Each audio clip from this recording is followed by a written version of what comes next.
As I'm sure many of you do, I was having a conversation defending our sport the other day with somebody, because most people only really know what they do through mainstream media lines.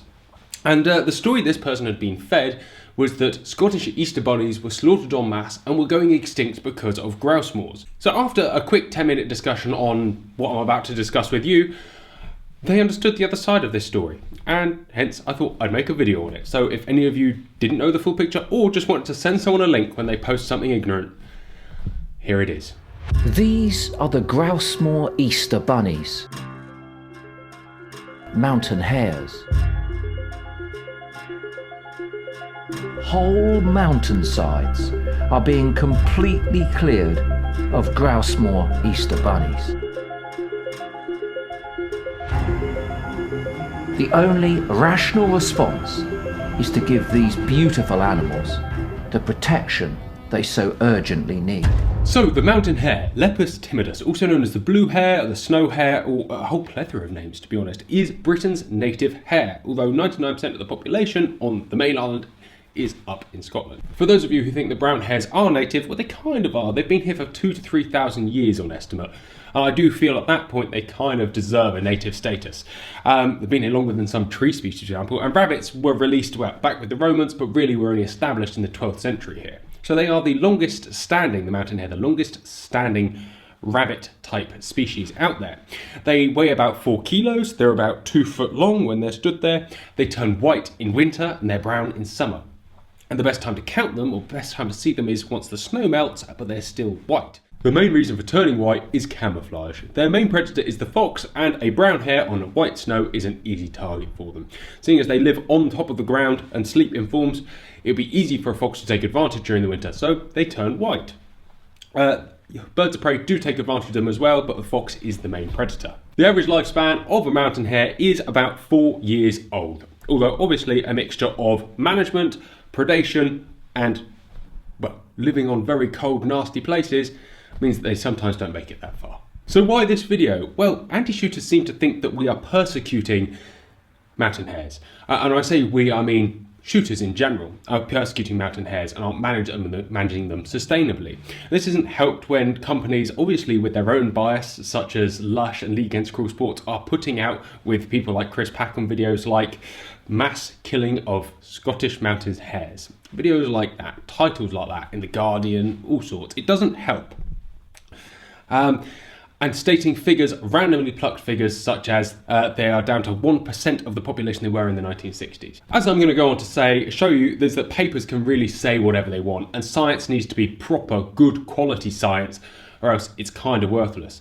But it's not worthless because a peer-reviewed paper is still something that can be shared with the world, right? Regardless of how accurate it is or not. The eternal issue with peer review is there's no objective standard, there's no board as such, because if you give your paper to your friends who are peers of the same bent, well, they're obviously going to approve it. For example, even in the study method, a study taken on by CH in the RSPB, actually, they didn't use the same consistent counting methods between moors. So, and as such, you really can discount a lot of what they did, because you need that consistency there. Whereas the Game and Wildlife Conservation Trust count was very uniform. In fact, they've developed an entirely new way of counting, which we'll go on to look at later. But they did a 18-year study, and they discounted one entire area's worth of counts because they could only count for 10 years. Even though that actually gave them a positive result for shooting, they discounted it because it's not good science. So, and that's the sort of people that I'm going to believe, personally. Anyway, we'll put a link to both of these studies and every study we're talking about below in the description, so you can go and educate yourself further from the actual real-life science. Before we look at any of the results in these studies, let's have a little look at why they actually cull these things. So the first and foremost reason that they control mountain hare numbers is just population management. For animal welfare reasons, having a overpopulated bit of ground is not good for mountain hare health. On a grouse moor, all of the management that takes place actually creates a really beneficial environment for mountain hares. The abundance of habitat and food on a grouse moor for mountain hares is extreme, and the lack of predators really leads to an artificially high population. Every population has a cycle, every species has a population cycle, and our mountain hares, much like every other ones, looks like this. You have peaks and you have troughs. The distance between peaks and troughs in mountain hare populations varies between 6 and 14 years. Although this data is all taken from managed ground, so it might be slightly different on other areas. And even then, every bit of ground where the data has come from has slightly different peaks and troughs. Unfortunately, nature isn't a uniform thing where you can take and say this bit of ground is this, hence another bit of ground is this, because every bit of ground is different. The way this works is the population is very low. Because the population is low, the carrying capacity of the land can carry more hares, so there's an abundance of food and habitats and territories. And as such, breeding success is high. This overpopulation can lead to lack of food and higher disease rates, and as such, suddenly we pass the peak and we start to go down, and the cycle goes on and on and on. This is where population management comes in. As we just said, there is a carrying capacity. This is land X. Land X can take 3 sheep, 2 deer, or perhaps 10 hares, or any balance thereof. Once you get past the 10 hares, the whole population will suffer and you'll start to see a decline. Population management, with the intervention of human controls, actually is there to increase the animal welfare, because you have a healthier, better population that will propagate more. And as such, you will get a better harvestable surplus. And in fact, this harvestable surplus that they take out every year balances somewhere between 23 and 30,000 hares a year. That 23 to 30,000 hares has been harvested in a similar sort of number over the last 50 years because the population has remained stable across the estates that do cull hares. In fact, to maintain hare populations, one needs to cull back to keep those populations more level. And in fact, I would be very interested to see a population count and cycle if anyone did one over a long enough period of time on non-managed ground, although there is usually not enough hares to bother counting. The other reason, apart from population management, and this is the one that is quoted most often by the anti-shooting lobby, is the fact that hares carry sheep ticks, and sheep ticks can carry looping ill, and looping ill is very bad for grouse, and as such, grouse managers want to kill all of the hares to slow the tick population back to stop looping ill. This, unfortunately, and in some cases you will always get people who do push things to the extreme, can happen, and there are estates that have perhaps overtaken and taken too many hares off the ground. But show me any industry where there's not somebody who commits less good practice. And by the way, the beauty of the world that we live in is that people can choose to do whatever they like with their ground. It's no different in theory to controlling the moles in your garden because they're digging up your turf, because these hares are competing for potentially A, the health of grouse, or B, for grazing for sheep or anything like that. It's a strange old world, and hares have a huge carrying capacity potential as well. I think up to like 200 hares per hectare potentially, which is a huge carrying capacity. You think about the food that those hares will consume. If you were a sheep farmer, you might want them removed, and if you were a grouse keeper and they had a huge tick burden, you might want that removed. Everything in balance, correct?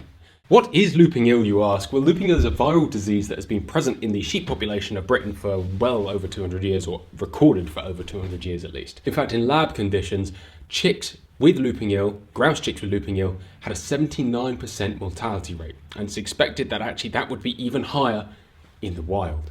The anti-hare shooting sentiment comes at shooters as though that is the only way they control looping ill, when in fact they are actually vaccinating sheep and treating sheep for ticks to really reduce the burden on the ground and the chance of looping ill being transmitted to the ticks, to go onto the hares, to go onto the grouse.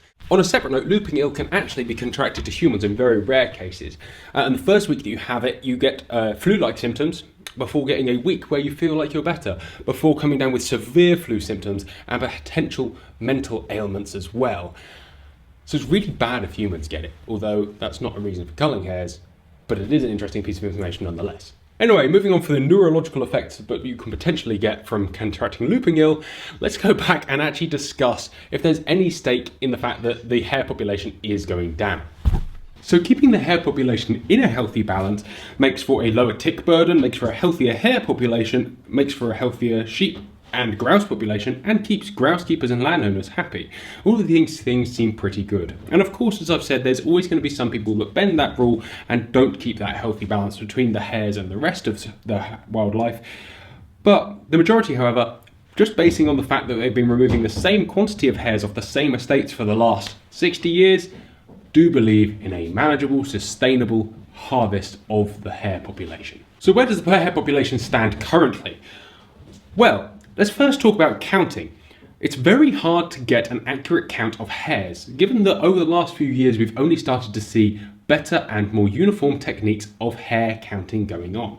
And most of this has been happening on shooting estates, not that much on unmanaged estates. With the advent of thermal, I can only see more progression into more quality counts, but the current population estimate, and it is a very rough estimate, stands at about 135,000.